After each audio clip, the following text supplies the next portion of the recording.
بلاش جمار يا صاحبي. يعني بلاش البرامج بتاعت المراهنات مش هقول اسامي برامج، بس بلاش جمار يا صاحبي. يا اخي قسما بالله، رجاله بشنبات بيوتها اتخربت من اللعب والزفت والموضوع ده. وصدقني ما بينفعش يا حبيب اخوك، والله ما بينفع ومش بيدوم. ولعلمك عقابه من ربنا سريع جدا، وهتشوفه في الدنيا بعينك. هتشوفه وانت حي ترزق. مش ده اللي بيتأجل للآخرة خالص. هو ليه عقاب في الآخرة طبعا، بس هتشوف نتيجته وعقابه في الدنيا وبسرعة جدا. طب تعالى نفكر كده مع بعض، انت هتاكل منه ازاي؟ هتشرب ازاي؟ يا اخي هتصرف من نار. والله نار، وهيفضل يسحبك لحد ما يقضي عليك. وامثال حية حواليا شايفها، يا اما خلع وهربان وجاب العار لاهله، يا اما حاليا محبوس والدنيا غارت في داهيه ومستقبله ضاع. طب ليه يا صاحبي من الاول؟ ليه يا ابني؟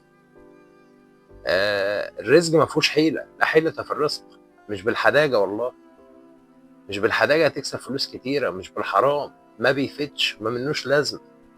مجرد لعبك في البتاع ده هتكسب منه في الاول، وهو البرنامج ده اصلا وغير وغير وغير. وانا شايف البرامج دي كتير جوه على النت، والشباب كتيره جدا فيها.